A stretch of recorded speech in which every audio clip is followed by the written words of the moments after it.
श्री पतंजलि महामुनये नमः.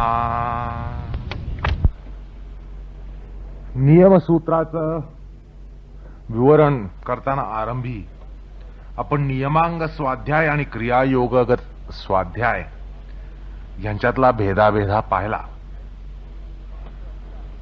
स्वाध्यायाची दोन उपांग असतात असं योगभाष्यावरून दिसतं. एक म्हणजे मंत्रजप, प्रणवादी मंत्रांचा जप, आणि दुसरं म्हणजे मोक्षशास्त्र अध्ययन. आता क्रियायोगगत मंत्रजप हा समाधी भावनार्थ क्लेशतनुकरणार्थ असल्यानं तो ध्यानज जप असतो, जो आम्हाला जमत नाही.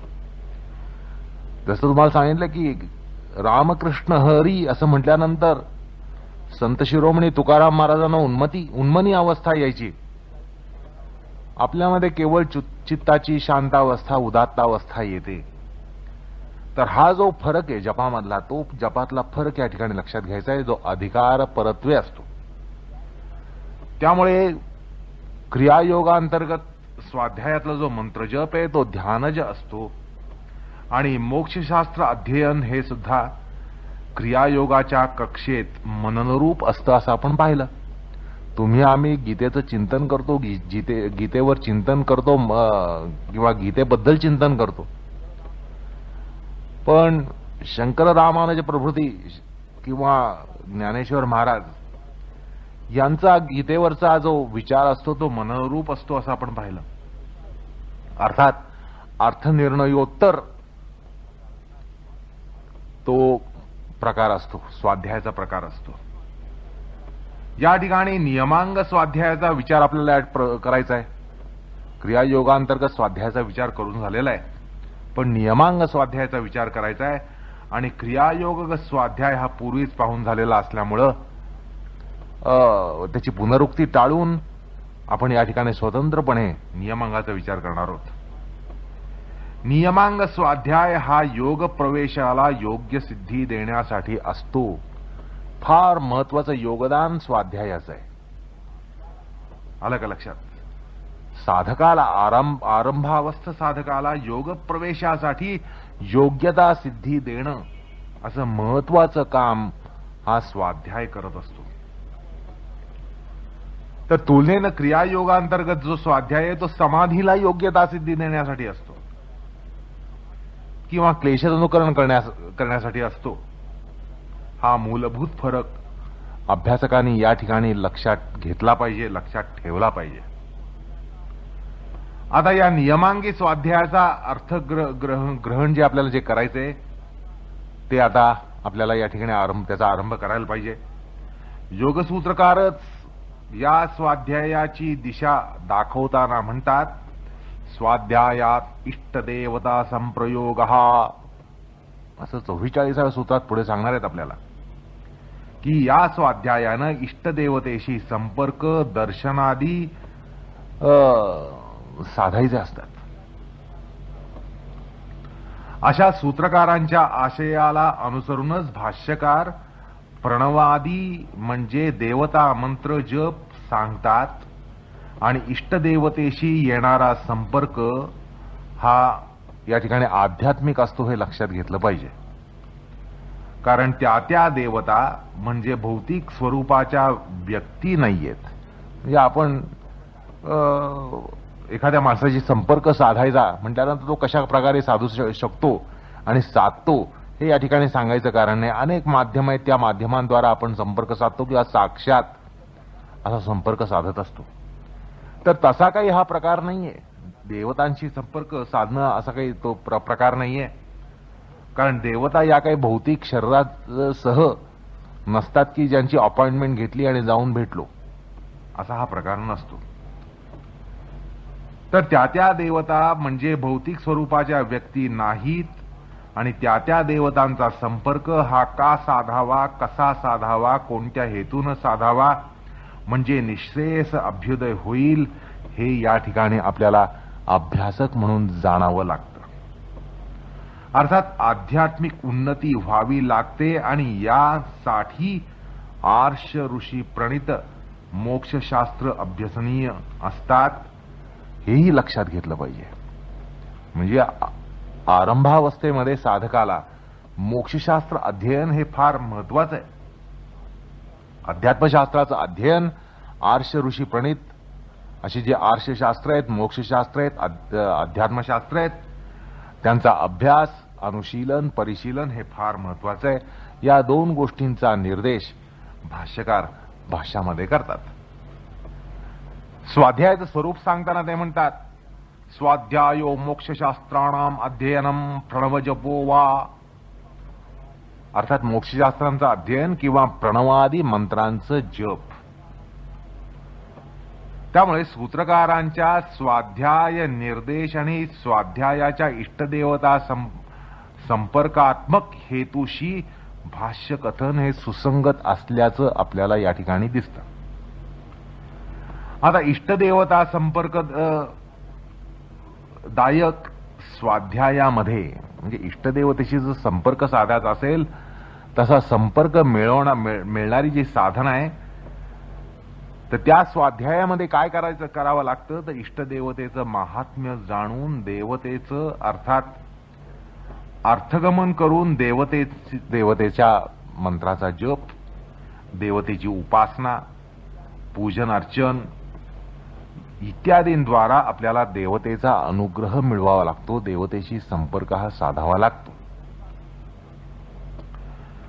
योग साधनेमध्ये याद्वारा फार मौलिक मूल्यवान असं भांडवल हस्तगत केलं जातं, करावं लागतं, करता येतं. हा जो स्वाध्यायाचा प्रकार आहे, इष्टदेवतेशी संपर्क आहे, इष्टदेवतेचं अनुष्ठान आहे, उपासना आहे, त्याद्वारा फार मौलिक असं भांडवल हे हस्तगत करावं लागतं, केलं जातं आणि करायला हवं. म्हणजे काय होतं की अर्थात इष्टप्राप्ती अनिष्ट निवृत्ती ही साधते. अशा प्रकारे या स्वाध्यायाचं महत्वाचं प्रयोजन हे सुरुवातीला लक्षात घेतलं पाहिजे. आता इष्टदेवतेच्या उपासनेमध्ये त्या देवतेंचं कवच, स्तवन, हृदय, गीता, सहस्त्रनाम वगैरे पठन, श्रवणादी म्हणजे यांचं पठन करणं किंवा श्रवण करणं हे प्रकार या ठिकाणी येतात. आपल्या परंपरेमध्ये कुठल्याही देवतेची उपासना ही पंचांगी उपासना असते, 5 अंगांची असते. ती म्हणजे कवच, स्तवन, हृदय, गीता, सहस्त्रनाम. हा उपासनेचा पारंपरिक पूर्वाचार्य प्रणीत प्रकार प्रसिद्ध आहे. प्रसिद्ध हवा म्हणजे आजकाल कदाचित हा माहिती नसतो, प्रकार माहिती नाहीये, पण हा आपला पारंपरिक प्रकार आहे, उपासनेचा प्रकार आहे. देवतानुग्रहाद्वारा योगेतरांना धनधान्य समृद्धी, पुत्रपौत्र पशुश्री प्राप्ती ही विहित असते आणि त्यासाठी योगेतर लोक स्वाध्यायामध्ये प्रेरित होतात. म्हणजे स्वाध्याय केवळ योगसाधकच करतो असं नाही, इतरही लोक करतात, सश्रद्ध लोक करतात, आस्तिक लोक करतात. कशासाठी? धनधान्य समृद्धी, पुत्रपौत्र पशुश्री समृद्धी यासाठी करतात. तसंच व्याधीग्रस्त, भयग्रस्त, दुःखग्रस्त, पापग्रस्त या लोकांकडनं सुद्धा स्वाध्याय हा होतो. म्हणजे व्याधीमुक्त होणं, भयमुक्त होणं, दुःखमुक्त होणं, पापमुक्त होणं यासाठी सुद्धा स्वाध्याय हा होऊ शकतो. इष्टदेवतेची उपासना ही होऊ शकते, होत असते, झालेली आहे. आता योगसाधकाच्या संदर्भामध्ये हे सगळे हेतू असतातच असं जरी म्हणता येत नसलं तरी ते गौण हेतू ठरून प्रधान हेतू वेगळेच ठरावे लागतात.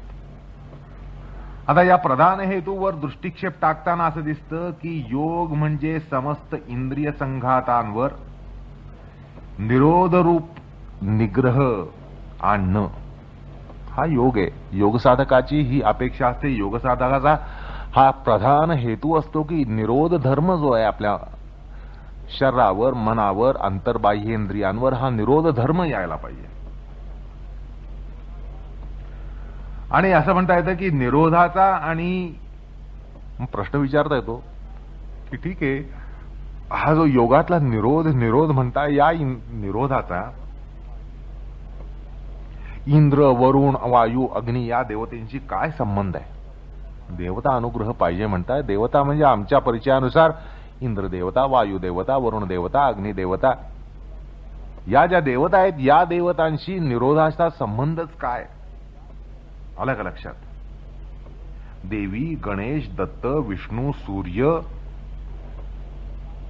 या देवतेंशी संप्रयोगाचा संबंध काय, असं या ठिकाणी एका म्हणजे बुद्धिवादाच्या दृष्टिकोनातून विचारता येतं. पण असं आहे की वैदिक ऋषींनी वैश्विक संघटनेमध्ये किंवा या संघटनेचं पृथक्करण करून त्यामध्ये आदिभौतिक, आदिदैविक, आध्यात्मिक विचार मांडलेला आहे. सृष्टीमागे त्रिविध धारणा आहेत. आदिभौतिक धारणा आहे, आध्यात्मिक धारणा आहे, आदिदैविक धारणा आहे. त्यामुळे इथं योगाच्या संदर्भात असं सांगावं असं वाटतं की प्रत्येक इंद्रियामागे जशी भौतिक संघटना असते, आपलं शरीर आणि त्याची एक इंद्रियामागे भौतिक संघटना असते. तुम्ही शरीर विज्ञानाचं पुस्तक काढा, डोळ्याची संघटना, कानाची संघटना, त्याच्या डोळ्याचं वर्णन मिळेल. डोळा हा इंद्रिय कसा आहे, कशा प्रकारचं इंद्रिय आहे, त्यामध्ये असलेले विविध भाग, विविध स्नायू, विविध मज्जा. कानाचाही प्रकार तसाच तुम्हाला शरीर विज्ञानाच्या पुस्तकामध्ये सापडेल.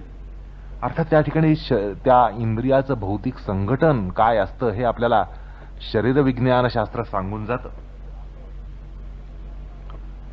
पण असं आहे की जसे इंद्रियाच्या मागे भौतिक संघटना आहे, प्रत्येक इंद्रियाच्या मागे भौतिक संघटना आहे. हात, हस्तेंद्रिय, पायेंद्रिय, त्याच्यामध्ये स्नायू आहेत, संधी आहेत, हाड आहेत, स्नायू, मज्जा, या सगळ्या गोष्टी आहेत. जशी भौतिक संघटना ही प्रत्येक इंद्रियामागे आहे, मग ते कर्मेंद्रिय असो, ज्ञानेंद्रिय असो, तसंच त्या प्रत्येक इंद्रियाला सशक्त करणारी अधिष्ठात्री देवता विशेष असते, ज्याला प्रिसाइडिंग डीटी असं म्हणतात. अशी अधिष्ठात्री देवता ही प्रत्येक इंद्रियाला असते, असं आर्ष ऋषींनी जाणलं. असं आहे की वैदिक नित्यकर्मामध्ये, अन्निकामध्ये या देवतांना स्मरणपूर्वक आहुतीही दिल्या जातात. त्या याच कारणानं असे वैदिक परंपरेवरून सूत्रकार नियमांग स्वाध्यायाचा देवताराधन, देवता उपासनापरक अर्थ सांगतात. आणि म्हणूनच स्वाध्यायातून इष्टदेवता संपर्क होत असल्याचं ते सांगतात.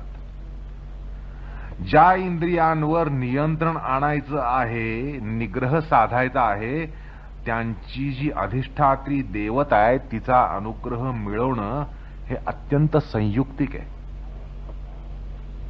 आणि म्हणून स्वाध्यायाच्या या रहस्यार्थावरूनच आपल्याला ही गोष्ट या ठिकाणी अभ्यासकाला जाणून घेतली पाहिजे की त्या इंद्रियांवर योगधर्म जर आणायचा असेल, योगधर्मारोपण करायचं असेल, निरोध धर्म आणायचा असेल, सुसंस्कृतीकरण करायचं असेल, तर आपल्याला त्या देवतेचा अनुग्रह घेणं हे इष्ट आहे.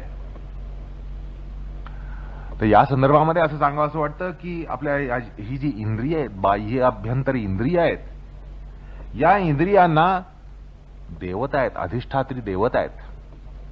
तर त्यांचा या ठिकाणी एक आपल्याला परिचय करून घेतला पाहिजे, एक तालिका करायला पाहिजे. तर तुम्ही एका कागदावर तालिका करा. डाव्या स्तंभामध्ये इंद्रिय आपण मांडणार आहोत आणि उजव्या स्तंभामध्ये त्यांच्या अधिष्ठात्री देवता मांडणार आहोत. म्हणजे आपल्याला कुठल्या इंद्रियाची कुठली देवता हे असते हे झटकन समजेल. तर अशी एक कागदावर तालिका करा. आपण या ठिकाणी 14 इंद्रियांचा विचार करणार आहोत. 5 कर्मेंद्रिय, 5 ज्ञानेंद्रिय आणि 4 आंतरेंद्रिय. हा जो विचार आहे हा सुबाल उपनिषदामध्ये 8व्या खंडामध्ये आलेला आहे. तर या ठिकाणी पहिल्यांदी नोंद श्रोत्रेंद्रियाची करा. श्रोत्रेंद्रिय म्हणजे डाव्या स्तंभामध्ये तुम्ही श्रोत्रेंद्रिय म्हणून लिहाल, उजव्या स्तंभामध्ये त्याची देवता दिग्देवता. त्यानंतर त्वगेंद्रिय त्याची वायू देवता, चक्षुरेंद्रिय त्याची आदित्य देवता, जिव्हा रसनेंद्रिय त्याची वरुण देवता, घ्राण त्याची देवता अश्विनी कुमार, वागेंद्रिय त्याची अग्निदेवता, पाणी म्हणजे हात त्याची इंद्र देवता, त्यानंतर पाद म्हणजे पाय त्याची उपेंद्र देवता, त्यानंतर शिश्न जननेंद्रिय त्याची प्रजापती देवता, त्यानंतर गुद त्याची यमदेवता, त्यानंतर मन त्याची सोमदेवता म्हणजे चंद्र, बुद्धी त्याची देवता ब्रह्मा चतुर्मुखी ब्रह्मा, अहंकाराची देवता रुद्र आणि चित्ताची देवता विष्णू. अशा प्रकारे 14 इंद्रियांच्या 14 देवता यांच्या जोड्या शास्त्रांनी सांगितलेल्या आहेत. अर्थात त्यातली सुसंगती सुद्धा आपल्याला लक्षात येते. श्रोतेंद्रियाच्या बाबत त्याची दिग्देवता म्हणून सांगितली, हाही महत्वाचा भाग आहे. आपल्याला कानाने केवळ शब्द येत नाही तर आपल्याला दिशा सुद्धा कळतात.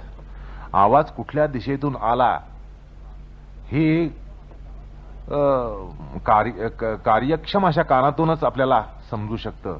कान जर अकार्यक्षम असतील तर केवळ आवाज येऊ शकतो, पण कुठल्या दिशेनं आवाज आला हे कळत नाही. अर्थात आणि त्यानंतर त्वगेंद्रिय म्हणजे वायू देवता, वायूचा गुण म्हणजे स्पर्श. त्वगेंद्रियाला आपल्याला स्पर्श ज्ञान, त्याने स्पर्श ज्ञान होतं म्हटल्यानंतर त्याची वायू देवता म्हणून जी सांगितली ती पण अत्यंत सुसंगत आहे. वायूचा परमाणू म्हणजे त्याला स्पर्श तन्मात्र असं म्हटलेलं आहे आणि आपल्याला त्वगेंद्रियाद्वारा स्पर्श ज्ञान होतं.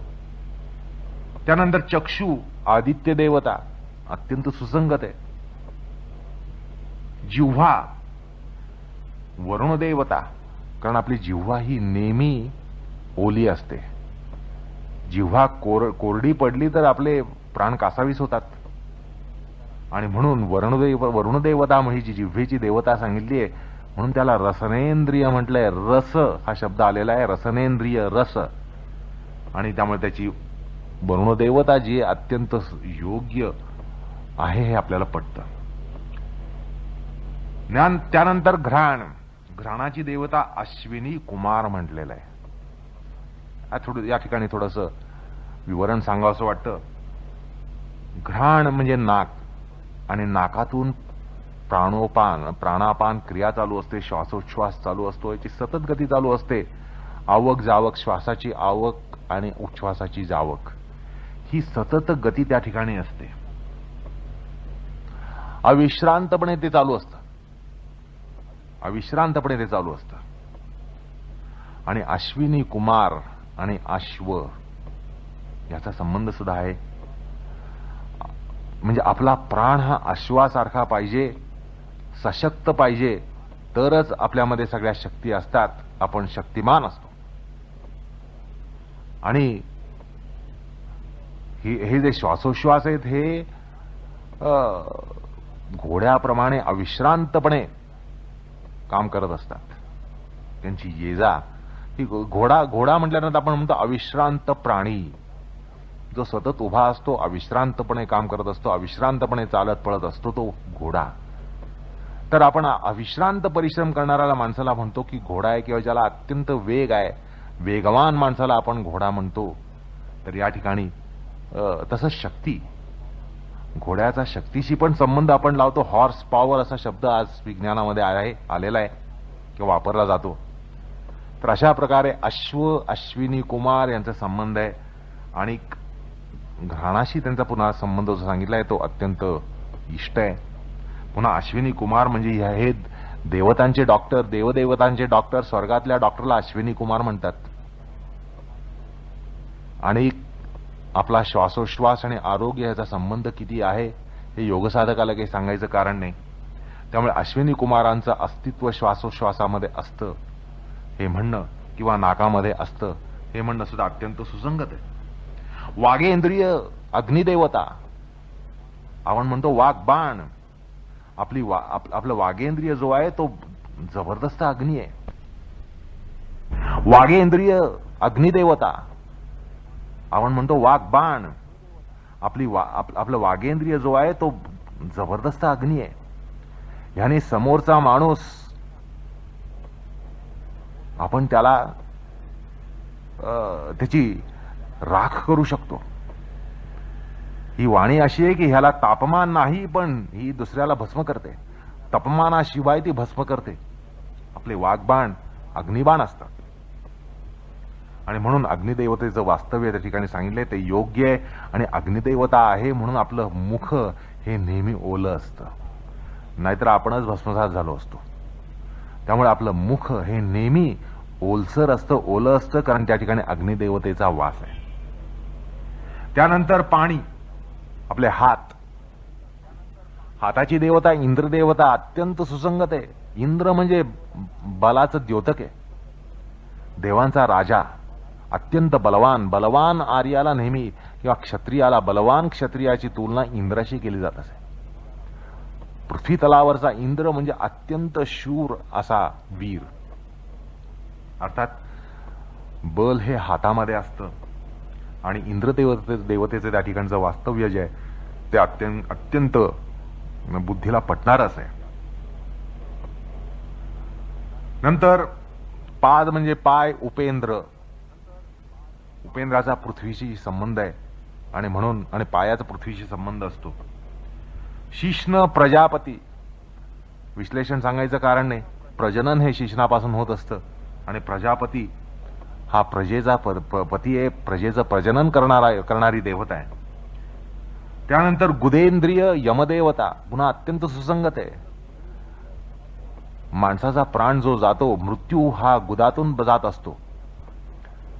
केवळ कैवल्य मोक्ष याच्यामध्ये प्राण हा सहस्रारातून जातो, जनसामान्यांचा प्राण हा गुदेतून जात असतो. त्यामुळे यमदेवतेचं वास्तव्य त्या ठिकाणी जे सांगितलंय हे अत्यंत योग्य आहे. त्यानंतर मन, सोमदेवता चंद्र. आजही आपण म्हणतो की चंद्राच्या कलेनुसार माणसाच्या मनावर परिणाम होतो. वेड्या माणसाला ल्युनॅटिक म्हणतात. ल्युनॅटिक शब्द हा ल्युनर पासून आलेला आहे, चंद्रापासून आलेला आहे. पौर्णिमेला, अमावास्येला मनावर काय परिणाम होतो हे आज शरीरशास्त्रज्ञ सुद्धा मान्य करतात, वैद्य सुद्धा मान्य करतात. हायपर टेन्शनचा पौर्णिमा अमावास्येशी काय संबंध आहे हे आज शास्त्रमान्य आहे. अर्थात मनाची देवता सोमदेवता म्हणजे चंद्रदेवता आहे. त्यानंतर बुद्धीची देवता ब्रह्मा. ब्रह्मा म्हणजे सर्जन करणारा. सर्जन करणाऱ्याला बुद्धी लागते, बुद्धीशिवाय सर्जन होत नाही. आणि त्यामुळे बुद्धीची देवता ही ब्रह्मा अत्यंत सुसंगत असल्याचं आपल्याला दिसतं. अहंकाराची देवता रुद्रदेवता.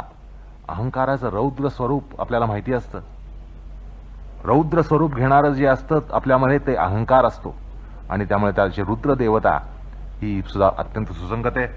आणि चित्ताची विष्णू देवता. अशा प्रकारे या देवतांचा आणि इंद्रियांचा विचार हा त्याच्या इंद्रियांच्या आधिदैविक धारणेत केला जातो आणि योगशास्त्राला किती महत्वाचा आहे, योगसाधकाच्याच दृष्टिकोनातून तो किती महत्वाचा आहे हे या ठिकाणी सहज पटतं. आता आपल्या उपासना पंथांमध्ये सौर उपासक असतात, शाक्त उपासक असतात, शैव उपासक असतात, दत्तोपासक असतात, विष्णुपासक असतात, गणपती उपासक असतात. या सगळ्या उपासकांना त्या त्या देवता म्हणजे देवताधिपती असतात. आलं का लक्षात? आणि त्यांच्या अनुग्रहाद्वारा संघाताचा अनुग्रह प्राप्त करून घेतात. म्हणजे जे सौर उपासक असतात त्यांच्या दृष्टीने सौर म्हणजे ब्रह्मतत्व आणि किंवा देवताधिपती, देवाधिपती. मग देवाधिपतीद्वारा इतर सगळे देव जे असतात ते त्या देवाधिपतीचे सेवक असतात, डेप्युटीज असतात. त्यांना डेमिगॉड्स, सेमिगॉड्स म्हणतात. त्यामुळे कुठल्याही परमदैवताचा अनुग्रह घेतल्यानं बाकीच्यांचा अनुग्रह मिळतोच. आणि म्हणून आपल्यामध्ये जे या उपासना पद्धती आहेत, सौर उपासना आहेत, त्या ठिकाणी सौर हा देवाधिपती बनतो, सूर्य देवाधिपती बनतो. किंवा शाक्त उपासनामध्ये शक्ती ही देवाधिपती बनते. किंवा शैव उपासनामध्ये शिव हा देवाधिपती बनतो, दत्तोपासनामध्ये दत्त हा देवाधिपती बनतो, किंवा विष्णू हा वैष्णव उपासनेमध्ये देवाधिपती बनतो, किंवा गणपती हा गाणपत्य उपासकांचा देवाधिपती बनतो, आणि त्या देवाधिपतीच्या अनुग्रहाद्वारा इतर सगळ्या देवदेवतांचा अनुग्रह हा घेतला जाऊ शकतो. इष्टदेवतेच्या उपासनेमध्ये पूर्वी म्हटल्याप्रमाणे पंचांग सेवन हा महत्वाचा भाग आहे, आणि त्यातील प्रत्येक अंगाचा थोडा सामान्य परिचय या ठिकाणी करून घेणं आवश्यक आहे. त्याशिवाय देवता उपासना काय असते हे आपल्याला कळणार नाही. त्यामुळे हा जो पंचांग सेवनाचा पारंपरिक प्रकार होता तो आपण या ठिकाणी समजून घेणार आहोत. प्रथम या उपासनेसाठी शुचिर्भूत होणं हे आवश्यक होतं. शुचिर्भूत झाल्यानंतर उपासना केली जात असे. त्यामुळे शुचिर्भूत होणं ही पहिली अट. त्यानंतर इष्टदेवतेला नमन केलं जात असे, आणि इष्टदेवतेच्या प्रतिमेचं पूजन करून त्या देवतेचं कवच स्तवन हृदय गीतापठन आणि सहस्त्रनाम पारायण केलं जात असे, आणि याद्वारा ती उपासना होत असे. आणि उपसंहार करताना म्हणजे ही उपासना संपल्यानंतर अर्थात त्यात ते पठन वगैरे असे, मंत्रपठन श्लोकपठन वगैरे असे, आणि ते पठन झाल्यानंतर निवेदन वजा एक श्लोक म्हटला जात असे.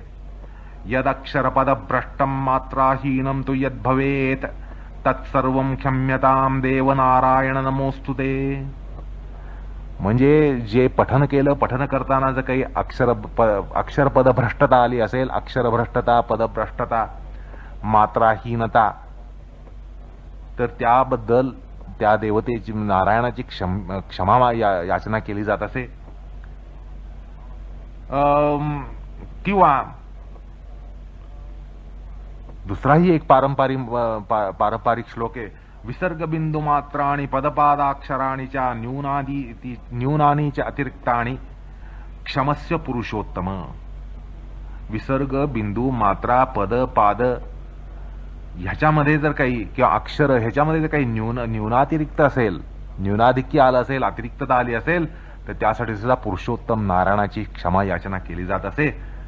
अशा प्रकारे परंपरेमध्ये हा प्रकार होता. आणि सर्वात शेवटी कायेन वाचा मनसेंद्रियर्वा बुद्ध्यात्मना वा प्रकृते स्वभावात करोमि यद्यत् सकलं परस्मै नारायणायेति समर्पयामी, असं म्हणून सगळी उपासना ही नारायणाला समर्पित केली जात असे. सर्वार्पण विधी, कर्मार्पण विधी असा केला जात असे, आणि उपासना ही उपसंहृत होत असे. आता आपण उपासनेच्या पंचांगांचा थोडा विचार करूया. ती पंचांग म्हणजे सांगितल्याप्रमाणे गीता, सहस्रनाम, स्तवन, कवच आणि हृदय. तर यामध्ये गीतेतून धर्म, तत्वज्ञान, आचार, नीती यांचं सार असतं. प्रत्येक देवतेची गीता असते. जशी आपल्याला भगवद्गीता माहिती आहे तशी रामगीता, सूर्यगीता, विष्णुगीता, शिवगीता, दत्तगीता, गणेश गीता, अशा प्रत्येक देवतेची गीता असते. आणि त्या गीतेमध्ये धर्म, तत्वज्ञान, आचार, नीती यांचं सार असतं. अर्थात आध्यात्मिक उन्नतीसाठी माणसाच्या आचार, विचार, आहार, विहारांमध्ये जे काही फरक हवे किंवा व्हावायचे असतात त्याचा उपदेश त्या ठिकाणी असतो. तर सहस्रनामामध्ये प्रत्येक देवतेला सहस्रनाम असतं. जसं विष्णू सहस्रनाम आहे, तसं शिव सहस्रनाम आहे, गणेश सहस्रनाम आहे. प्रत्येक देवतेला सहस्रनाम असतं. आणि या सहस्रनामामध्ये काय सांगितलं असतं तर चराचर सृष्टी, जंगमाजंगम सृष्टी हा त्या दैवी शक्तीचा विलास असतो असं सांगितलं जातं. ब्रह्मस्तंभ पर्यंत समस्त सृष्टी म्हणजे त्या देवतेचा गुणाविष्कार असतो. आणि त्या नामामध्ये परब्रह्मरूप स्वरूपाला सहस्राधिक नामानं फुलवलं जातं. प्रत्येक नामामध्ये, सहस्रनामामध्ये 1000 नामं असतात. त्या प्रत्येक नामामध्ये परब्रह्म स्वरूपाला, त्या देवतेचं जे परब्रह्म स्वरूप आहे त्याला सहस्त्राधिक नामानं फुलवलं जातं. त्यानंतर स्तवन म्हणून जे आहे, स्तवन म्हणजे इष्टदेवतेचं महात्म्य स्तवन त्यात असतं. याद्वारा साधकामध्ये देवतेबद्दल अशी सात्विक विनयवृत्ती येते. त्या स्तवनामध्ये देवतेचं स्तवन असतं म्हटल्यानंतर भक्ताला किंवा त्या उपासकाला विनय, श्रद्धा ही बळावते आणि मग मंत्रसाधनेला ती बलान्वित करते. त्यानंतर जी काही मंत्रसाधना केली जाईल त्याला ती बलान्वित करणारी अशी स्तवनाची त्या ठिकाणी त्याचं योगदान, स्तवनाचं योगदान असतं. देवतेच्या स्तुतीतून, म्हणजे स्तवन म्हणजे स्तुती, देवतेच्या स्तुतीतून काय होतं तर सत्वोद्रेक होतो, उपासकामध्ये सत्वोद्रेक होतो. आणि सत्वोद्रेक झालं की काय होतं, अहंकार, अविवेक हे सगळे महारोग कापराप्रमाणे श्रद्धाग्नीमध्ये दग्ध होतात, भस्म होतात. आणि मग सारे अवगुण विज्ञानाच्या अपकर्षण सिद्धांताप्रमाणे दूर हटतात. विज्ञानामध्ये अपकर्षण सिद्धांत असतो, रिपल्शन. तसे हे सगळे अवगुण रिपल्शन किंवा ज्याला आता सांगितल्याप्रमाणे अपकर्षण सिद्धांत, त्यानुसार ते हटतात, दूर जातात. आणि मग साधक हा जास्त विशुद्ध सात्विक असा होतो, किंवा उपासक हा सात्विक आणि विशुद्ध होतो. देवता स्तवनाद्वारा साधकामध्ये दैवी गुणांचा वर्षाव होतो आणि या स्तवनानं साधकाचं अंतःकरण असं भरून येतं. आणि त्या सात्विक भावनेमुळे आंतरिक शत्रू जे आहेत, काम, क्रोध, लोभ, मोह, मद, मत्सर, यापासून त्याचं रक्षण केलं जातं. अर्थात ते विनिवृत्त होतात. कारण सत्वोद्रेकामध्ये हे अपकर्षित होतात. सत्वोद्रेक म्हटल्यानंतर षड्रिपूंचं अपकर्षण.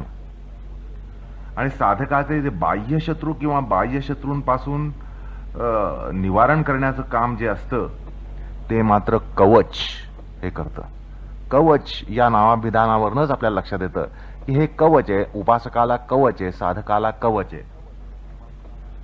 सो कवच is a sort of protective divine armour for the body of साधक, ज्याद्वारा स्वरक्षण, उपासकाचं रक्षण होतं, साधकाचं रक्षण होतं. ते हे कवच असतं. It serves as a shield against all sorts of external aggressions. आणि मग यामध्ये म्हणजे तांत्रिक उपासनेमध्ये अंगन्यास, करन्यास, दिग्बंध वगैरे जे येतात ते याच प्रकाराचे असतात. आपल्या चारी बाजूला दिव्य दैवी शक्ती या सुसज्ज केल्या जातात, म्हणजे दिग्बंधाद्वारा. आणि अंगन्यास, करन्यासाद्वारा आपल्या शरीरामध्ये त्या त्या देवतेंना आवाहन केलं जातं. आणि कोणत्याही देवतोपासनेमध्ये हृदयपाठ असतो. शरीरामध्ये हृदयाचं जे स्थान ते हृदयपाठाचं इष्टदेवता उपासनेमधलं, मंत्रोपासनेमधलं स्थान असतं. म्हणून त्याला हृदय असं म्हटलं जातं. आता इष्टदेवतेला तत्वज्ञानतः जाणणं हेच हृदयपठन असतं. आलं का लक्षात? इष्टदेवतेला तत्वज्ञानतः जाणणं हे हृदयपठन असतं. मग श्रद्धा आणि विश्वास याला तत्वज्ञानाची जोड नसली तर उपासना दृढ नसते. तत्वज्ञानाला श्रद्धा आणि श्रद्धेला तत्वज्ञानाची जोड हवे. आणि मग मंत्रसाधनेला सरहस्य हस्तगत करता येतं. हे हृदयपठनाचं कार्य असतं. हृदयपठनाद्वारा हे केलं जातं साधकासाठी, उपासकासाठी. हृदयपठन हा मुख व्यापार नसून देवतेला हृदयस्थ धारण करण्याचा प्रकार असतो. आता या ठिकाणी विष्णू उपासकाला, विष्णूचा भक्त, विष्णूचा उपासक जो असतो त्याला विष्णूचं हृदयपठनानं काय करायचं असतं हे आपण उदाहरणाद्वारा पाहिल्यावर आपल्याला लक्षात येईल. म्हणजे एक उदाहरण घेऊया. हृदय म्हणजे काय, हृदयपठन म्हणजे काय, आणि त्याद्वारा काय होतं हे आपण एका उदाहरणाद्वारा पाहिलं तर आपल्याला हृदयाचं महात्म्य, हृदयाचं कर्तृत्व हृदयाचा योगदान हा सगळा प्रकार लक्षात येईल. तर असं आहे की विष्णू ध्यानाचा प्रकार म्हणजे कसा, किंवा विष्णूचं हृदय म्हणजे काय, तर विष्णू शेषशय्येवर विराजमान आहे. विष्णूचं स्वरूप आपण हृदयामध्ये धारण करायचं म्हणजे ते कसं, तर विष्णू हा शेषशय्येवर विराजमान आहे. अनंत शेष हा संहारक शक्तीचा निर्देशक आहे. त्या ठिकाणी अनंत शेष हा संहारक शक्तीचा निर्देशक आहे. तसंच तामसिकता, क्रोध यांच्या शत्रुत्वाचा प्रतीक आहे. जसा सहस्त्र फणांचा अनंत किंवा त्या अनंतावर भगवान विष्णू शांतीपूर्वक निर्वंचपणे शयन करतात, तसंच हजारो सांसारिक क्लेशांना, बाधांना निर्वंचपणे विष्णूप्रमाणे लीलया झेलावं किंवा निर्वंचपणे स्वस्थ राहावं, अविचलित राहावं, हा त्याचा रहस्यार्थ आहे. थोडक्यात जीवनातलं संतुलन हे अढळ राहावं, हा बोध हृदय पठन हस्तगत नव्हे तर भृतगत करण्यात असतो. लक्षात. आता भगवंतानी भृगूच्या लाथेतून सहिष्णुताच प्रसवली. ती वृत्ती हस्तगत करून समस्त प्रतिपक्षांना शांत वृत्तीनं समोर जाणं, हे श्रीवत्सांकित असा जो विष्णू आहे किंवा विष्णूच्या छातीवर भृगूचं पाऊल दाखवलं जातं, तर त्याच्या मागे हे रहस्य आहे. नंतर लक्ष्मी ही त्याची पादसेवक आहे. शेषशय्येवर पहुडलेला विष्णू त्याच्या पायांपाशी लक्ष्मी ही पादसेवक म्हणून आहे. त्यातून बोधसंक्रमण करायचं असतं की हे सगळे भोग पायाशी खेळून सुद्धा त्याग मेरुवत अक्षय ध्रुव असावा. हो, लक्ष्मी पायाशी आहे. लक्ष्मी पायाशी असून सुद्धा कसा स्वस्थ असा भगवंत आहे. तुम्हा आम्हाला थोडी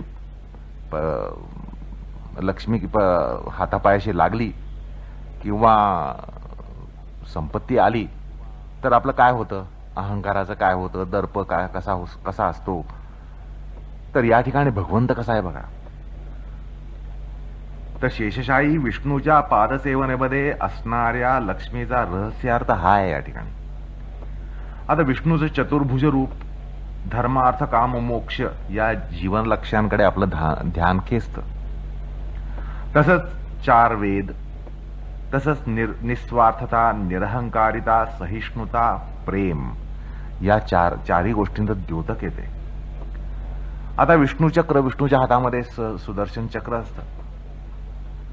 हे आपल्या मनाचं द्योतक आहे. भगवान त्या अनंत मनाला आपल्या एका बोटावर नाचवतात. आता मन हे त्याच्या स्वाधीन आहे, भगवंताच्या स्वाधीन आहे. तर तसं आपल्याला आपलं मन हे स्वाधीन ठेवता यायला पाहिजे. आणि एका बोटावर जसं चक्र नाचवलं जातं तसं आपल्याला आपलं मन आपल्या एका बोटावर नाचवता यायला पाहिजे. मनाने आपल्याला नाचवता कामा नये. त्यानंतर कमळ आहे. त्या कमलानं काय बोध घ्यायचा, तर अलिप्तता. कमळ म्हणजे अलिप्त. चिखला पाण्यामध्ये राहून सुद्धा ते अलिप्त असतं. त्याला पाण्याचा थेंब लागत नाही किंवा चिखल लागत नाही. तर तशा प्रकारे जीवनामध्ये अलिप्तता असायला पाहिजे. संसारामध्ये अलिप्तता ह्याचं हे आपल्याला सुचवणारं असं ते द्योतक आहे. त्यानंतर शंख हा सद्विचार प्रचाराचा द्योतक आहे. कौमुदी गदा, त्या गदेनं पवित्र निर्मळ सात्विक बुद्धी ही हस्तगत असल्याचं रहस्यात्मकतेनं सांगितलं जातं. भगवंताच्या हातामध्ये कौमुदी आहे म्हटल्यानंतर पावित्र्य निर्मळ सात्विक बुद्धी ही त्याच्या हातात आहे, हस्तगत आहे. त्याच्यातून काय बोध करून घ्यायचा हे काही सांगायचं कारण नाही. आता विष्णू निर्लेप, निर्गुण, निर्मल अशा आत्म्याला कौस्तुभ मणीनं धारण करतात. तो जो कौस्तुभ मणी आत्म्याच्या ठिकाणी आहे तो ह्या गोष्टी सुचवतो. तर पंचमहाभूतांना मालेद्वारा, म्हणजे वैजयंती माला जी आहे गळ्यातली ती पंचमहाभूतांची माला आहे. ती माला धारण केलेली आहे. श्रीवत्स चिन्ह प्रकृतीचा निर्देश करतं. प्रणवरूप यज्ञोपवीत धारण केलेलं आहे. भगवान श्री विष्णूंनी यज्ञोपवीत जे आहे ते प्रणवरूप आहे. प्रणवाद्वारा विष्णुपद देण्याचं आश्वासन देतात. अहंकाराच्या स्थानामध्ये शांग धनुष्य आहे. ज्ञान कर्मेंद्रिय रूप खड्ग हातामध्ये धारण केलेलं आहे. अष्टद्वारपाल हे अष्टसिद्धी आहेत आणि त्या सेवकवत स्वामी पुढे उभ्या असतात. आता विष्णू वाहन गरुड सर्पांना खातं. सर्प तमोगुणाचा प्रतीक आहे. विष्णू शक्ती तमोगुणाचा सतत विध्वंस करते असं त्याच्यातून द्योतित केलं जातं. त्याच्या श्यामवर्णावर कोणताच वर्ण प्रभाव पाडू शकत नाही. तर त्या श्यामल वर्णाला सुद्धा असा अर्थ आहे. एकंदरीत इष्टदेवतेची समंत्र किंवा मंत्राद्वारा उपासना करताना या 5 अंगांचा अंतर्भाव करावा लागतो आणि म्हणूनच याला मंत्रशास्त्रामध्ये पंचांग सेवन असं म्हटलं जातं. याद्वारा इष्टदेवता संप्रयोग होतो. त्यामुळे नियमांग स्वाध्यायातलं मंत्रजप हा जो मंत्रजपाचा प्रकार आहे त्यामध्ये मंत्रशास्त्र मंत्रयोगाचा एक ओघवता निर्देश आहे. अर्थात मंत्र मंत्रशास्त्र मंत्रजप या गोष्टींचा विचार आपण पहिल्या पादामध्ये केलेला आहे. तज्जपस्तदर्थ भावनम या सूत्रामध्ये आपण मंत्र मंत्रशास्त्राचा एक सामान्य साधकाला जो परिचय व्हायला हवे असायला हवे तो विचार आपण केलेला आहे. त्यामुळे त्याची पुनरुक्ती या ठिकाणी करत नाही. तो विचार त्या सूत्राच्या विश्लेषणामध्ये साधकाला पाहता येतो. अशा प्रकारे आपण थोडासा स्वाध्यायाचा पारंपरिक जो विचार आहे, स्वाध्यायामध्ये मंत्रजप सांगितलेला आहे, उपासना सांगितलेली आहे, इष्टदेवता उपासना जी सांगितली आहे त्या संदर्भामध्ये आपण पारंपरिक उपासनेची पद्धत जी आहे ती या ठिकाणी पाहिली. आता स्वाध्यायामध्ये यासह मोक्षशास्त्र अध्ययन पण आहे असं आपण पाहिलंच आणि शास्त्राने सांगितलेलंही आपण लक्षात घेतलं. तर साधकाच्या संदर्भात या ठिकाणी असं सांगावं असं वाटतं की पारंपरिक शिक्षण पद्धती जी होती ती जर लक्षात घेतली तर मोक्षशास्त्र अध्ययन कसं होत होतं हे लगेच लक्षात येऊ शकतं. अर्थात हा प्रकार आपण उपोद्घातामध्ये पाहिला. नियमाचा उपोद्घात करताना आपण हा विचार पाहिला की वेदांग उपवेदांग यांचा परिचय आपण करून घेतला. त्या तशा प्रकारे पारंपरिक असं शिक्षण होत असे आणि पारंपरिक शिक्षण तसं झाल्यामुळे मोक्षशास्त्र अध्ययनाला एक वेगळा अर्थ प्राप्त होत असे. अर्थात या ठिकाणी स्वाध्याय मोक्षशास्त्राणाम अध्ययनम वगैरे म्हटलं तर त्या संदर्भात या सगळ्या गोष्टींचा त्या ठिकाणी विचार हा आवश्यक असतो. तर या ठिकाणी सुसंस्कार सर्जनासाठी म्हणजे मोक्षशास्त्र अध्ययन म्हणजे सुसंस्कार सर्जन, अध्यात्म संस्कार सर्जन, त्यासाठी नित्यानित्य विवेक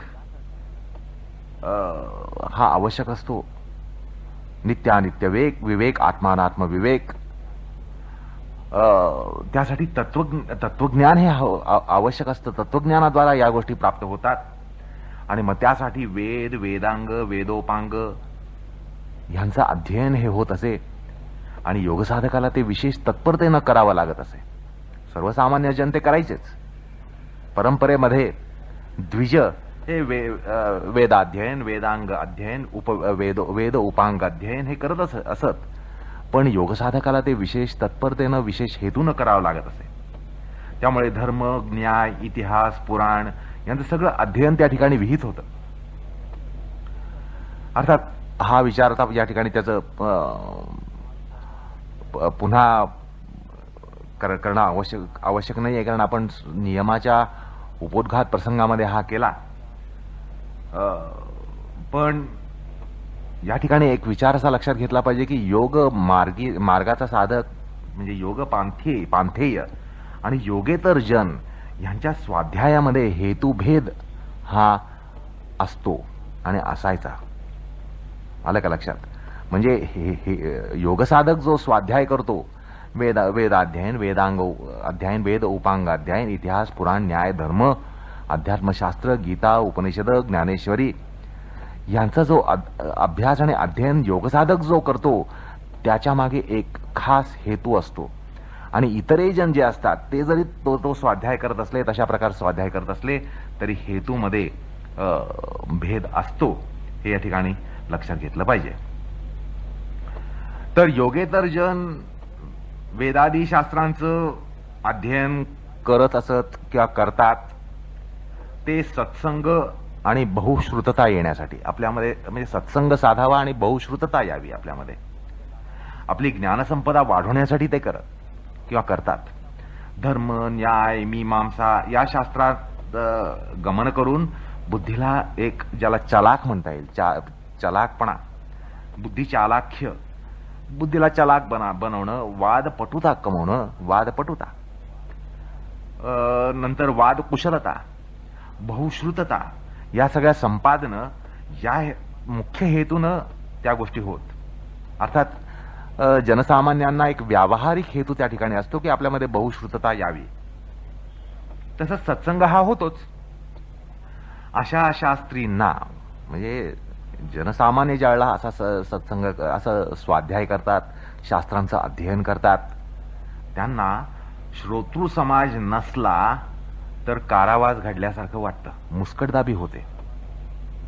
आलं का लक्षात? म्हणजे जे अत्यंत बुद्धिमान असतात, शास्त्रांचं त्यांनी बरंच अध्ययन अध्यापन केलेलं असतं, शास्त्रावर खूप विचार केलेला असतो, तर त्यांना जर समोर श्रोता मिळाला नाही तर त्यांची खरोखर पंचायत होते. म्हणजे त्यांना त्या ठिकाणी मुस्कटदाबी झाल्यासारखं वाटतं किंवा कारावास घडतो. या ठिकाणी असं सांगावं असं वाटतं की on account of phenomenal dialectical skill or dialectical pursuits they feel suffocated, stifled, strangled, smothered, choked in the absence of outlet for their know-how and for their knowledge. म्हणजे त्यांच्या ज्ञानाला जर बाहेर कुठे संधी मिळाली नाही, त्याला बहिर्प्रवाह मिळाला नाही, तर ते अत्यंत बेचैन होतात. मात्र योगपांथेय जो असतो त्याचं शास्त्राचं अध्ययन हे किंवा अनुशीलन, परिशीलन असतं. ते स्वात्मोभ्युदयासाठी असतं, स्वात्म अभ्युदयासाठी असतं, स्वतःच्या अभ्युदयासाठी असतं, ज्ञान विज्ञान संपन्नतेसाठी असतं, ज्ञान विज्ञान दर्शनासाठी नसतं, तत्वज्ञानासाठी असतं. ते या ठिकाणी ज्ञानमीमांसेतला ज्ञानविज्ञानयुक्त ज्ञानाचा जो प्रकार आपल्या अध्यात्मात सांगितलाय, गीतेमध्ये अनेक वार म्हटलेलं आहे, ज्ञान विज्ञान सहित, किंवा मी तुला ज्ञान विज्ञानासहित सांगतो, विज्ञान ज्ञानासहित सांगतो. तर तो प्रकार या ठिकाणी जाणून घ्यावा लागतो आपल्याला. कारण योगेतर जनांचं शास्त्रीय ज्ञातव्य केवळ ज्ञान असतं, तर योगमार्गीय साधकांच्या स्वाध्यायामध्ये विज्ञानसहित ज्ञान मिळवणं हा हेतू असतो. अर्थात या हेतूला आकार क्रियायोगामधल्या स्वाध्यायात येतो, पण त्याचं बीजारोपण नियमांगामध्ये होतं. आता ज्याचा वर प्रस्ताव झाला की विज्ञानासहित ज्ञानाच्या ज्ञातव्यातील प्रकारावर गीताशास्त्रानुसार थोडा प्रकाश टाकावासा वाटतो. ज्ञानमीमांसेमध्ये आध्यात्मिक ज्ञानाचा हा अनुल्लंघनीय असा प्रकार आहे, याला पर्याय नाहीये. आता ज्ञान हा शब्द सामान्यतः माहीत असणं अशा अर्थाने येतो. आता ज्ञानाचे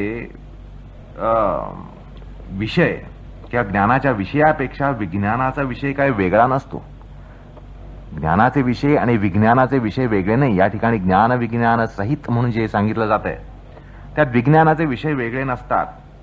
तरी विज्ञान पदानं ज्ञानाच्या विषयाचं अनुभूत शास्त्रीय सोपपत्तिक सिद्धांततः असं अशेष विशेष निशेष ज्ञान असं म्हणता येईल.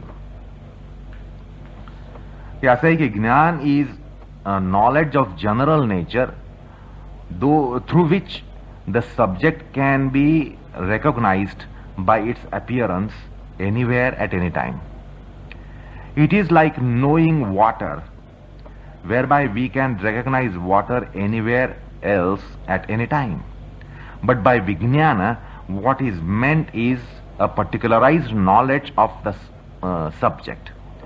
In the example of water, by Vijnana, one has irrefutable disputable, decisive, evincing conclusive implicit knowledge of water by actual envisionment, actual discernment. Even knowing that water is fusion, electrical fusion of hydrogen and oxygen in the proportion H2O does not mean विज्ञान. आपण ह्याला विज्ञान समजतो किंवा पाण्याचं जर शास्त्रीय ज्ञान म्हणजे H2O असं ज्ञान असलं तर विज्ञान आहे. ते विज्ञान नाहीये. कारण त्याचा साक्षात्कार जर झाला तर ते विज्ञान आहे. अशा प्रकारे ज्ञान विज्ञान याचा अर्थ समजून घेतला पाहिजे. तर अध्यात्मामध्ये ज्ञान विज्ञान या जोडगोळीला अनन्य महत्व आहे. अध्यात्माच्या संदर्भामध्ये असं म्हणता येईल की तत्वांचं शाब्दिक शास्त्रीय सोपपत्तिक ज्ञान ते ज्ञान आणि त्यांचं साक्षात्कृत ज्ञान ते विज्ञान असं म्हणता येईल. गीतेमध्ये ज्ञान विज्ञान हा जोड शब्द 3:41, 6:8, 7:2, 18:42 असं 4 ठिकाणी सापडतो. आणि भगवान ज्ञानविज्ञान संपन्न असण्याचा परिणाम सांगताना 6व्या अध्यायामध्ये म्हणतात, 8व्या श्लोकात म्हणतात, ज्ञान विज्ञान तृप्तात्मा कूटस्थो विजितेंद्रियः युक्तः इति उच्यते योगी सम लोष्टाश्म कांचन. म्हणजे ज्ञान विज्ञान तृप्त असा जो अविकारी आणि विजितेंद्रिय असा जो योगी आहे त्याला सृष्टीचं वास्तविक आंतरिक ज्ञान असतं आणि त्याची बुद्धी समलोष्टाश्म कांचन होते. दगड आणि सोनं यामध्ये त्याला समभाव येतो. तसंच गीतेनुसार ज्ञान विज्ञान सह ज्ञान असणं म्हणजे ज्ञानाची पराकाष्ठा आहे. भगवंत म्हणतात की ज्ञान अधिक विज्ञान बरोबर सर्वज्ञता किंवा निशेष ज्ञान. 7व्या अध्यायामध्ये 2ऱ्या श्लोकात म्हणतात, यद ज्ञात्वा न इह भूयः अन्यद ज्ञातव्यम ज्ञातव्यम अविशिष्यते. गीता भाष्यकारांचा दृष्टिकोन असा आहे की शंकर भाष्यामध्ये ज्ञानम शास्त्रतः आचार्यतश्च आत्मादीनाम अवबोधः विज्ञानम विशेषतः तदर्थानुभवः. म्हणजे शास्त्र आणि गुरुपादिष्ट आत्मा वगैरे विषयांमध्ये संक्रमित केलं गेलेलं ज्ञान ते ज्ञान आणि विज्ञान म्हणजे विशेष करून आत्मादिकांचा अनुभव.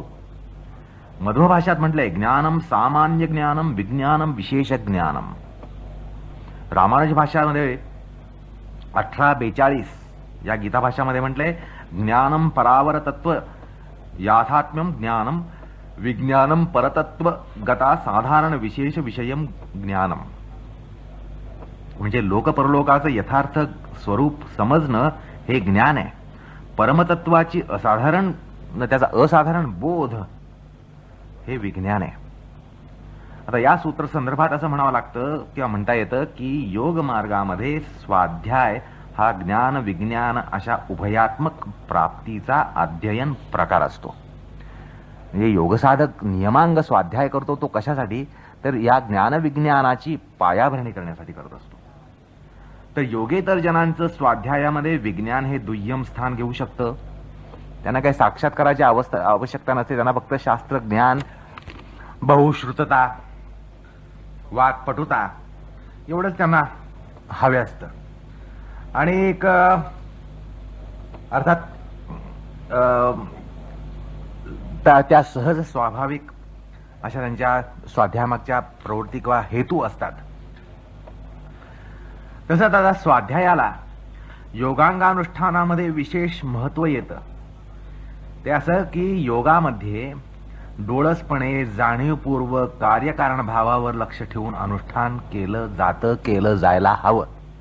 कुठलंही असो, अहिंसेपासून अपरिग्रहापर्यंत, शौचापासून ईश्वरप्रणिधानापर्यंत, आसन प्राणायाम वगैरे सगळ्या साधना या डोळसपणे कराव्या लागतात. कार्यकारण भावावर अनुसंधान ठेवून कराव्या लागतात.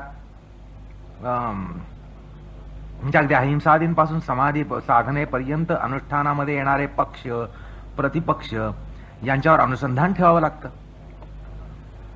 त्यांचे कार्यकारक व्यापार, कार्यकारण व्यापार जे आहेत ते सगळे हेरावे लागतात, समजून घ्यावे लागतात. विशेषतः आत्मैव आत्मनो बंधू आत्मैव रिपुरात्मनः या सूत्रावर कटाक्षानं लक्ष हे द्यावं लागतं. साधनेच्या प्रत्येक पायरीवर आत्मनिरीक्षण हे केलं जावं लागतं आणि केलं जात असतं. आता शेवटी अजून एका मुद्द्यावर लक्ष वेधू. या स्वाध्यायाच्या संदर्भामध्ये एक महत्वाचा भाग आहे, तो समजून घेऊया. आपण विवेक ख्यातीच्या प्रसंगामध्ये पाहिलं ज्ञानाची इमारत कशी उभा राहते, योग साधकाची ज्ञानाची इमारत कशी उभा राहते. त्याचा आपण विचार आताच गतसूत्रामध्ये केला होता, की 1-2 सूत्रापूर्वी केला होता. ते जे 3 प्रकारचे घास असतात, 3 प्रकारचे खांब असतात, शास्त्राध्ययन, तार्किक प्रक्रिया आणि प्रतिभा. तर या सगळ्या तिन्ही साधनांनी ज्ञानाचा मेरू हा उभा केला जातो, ज्ञानाची इमारत उभी केली जाते. अर्थात योग साधकाला ही तिन्ही साधनं त्याच्या हाताशी येत असतात आणि त्यामुळे स्वाध्यायाला एक विशेष अर्थ हा योग साधकाच्या बाबतीत प्राप्त होतो, असं शेवटी या ठिकाणी म्हणावं असं वाटतं. आलं का लक्षात? आपण विवेकख्यातीच्या प्रसंगामध्ये, अविप्लवा विवेकख्यातीच्या प्रसंगामध्ये ती इमारत, त्याचा विचार केला तर ती प्रक्रिया योग साधकाला हाती लागत असते आणि त्यामुळे त्याची ज्ञानप्रक्रिया ही झपाट्यानं मार्गक्रमण करते, ज्ञानाचं मार्गक्रमण करत असते. तर त्याच्या स्वाध्यायाला एक विशेष अर्थ हा प्राप्त होत असतो आणि ज्ञानाला एक योग्य आकार हा प्राप्त होत असतो. तसंच स्वाध्यायामध्ये म्हणजे अर्थात मोक्षशास्त्र अध्ययन करताना योग्य त्याचा अर्थगमन आणि त्याचा विनियोग, त्यापासून एक धारणा निर्माण करणं, ज्ञानापासून धारणा निर्माण करणं, या सगळ्या गोष्टी योगधर्मामध्ये सहज उतरत असतात आणि योगधर्माद्वारा त्याला एक गती प्राप्त होत असते. भाष्यकारांनीच पहिल्या पादामध्ये तज्जपस्तदर्थ भावनम या सूत्राच्या भाष्यात म्हटलं, त्याला कसा आकार येतो त्याची या ठिकाणी कल्पना येऊ शकते. भाष्यकार म्हणलेत, स्वाध्यायात योगमासीत, स्वाध्यायाद्वारा योग, स्वाध्यायाम योगमासीत, योगा स्वाध्यायमामनेत, योगाद्वारा स्वाध्याय करा, स्वाध्यायाद्वारा योग करावा. स्वाध्याय योग संपत्त्या परमात्मा प्रकाशते. अशा प्रकारे स्वाध्याय आणि योग हे कसे परस्पराला पूरक आहेत हे शास्त्राने सांगितलंय आणि त्याची या ठिकाणी उपपत्ती याला आपल्याला लागू शकते. तसंच स्वाध्यायामध्ये मोक्ष शास्त्र अध्ययनाबरोबर जप आहे, प्रणवादी पवित्र मंत्रांचा जप आहे आणि त्या जपाला सुद्धा योग साधनेद्वारा विशिष्ट आकार प्राप्त होतो.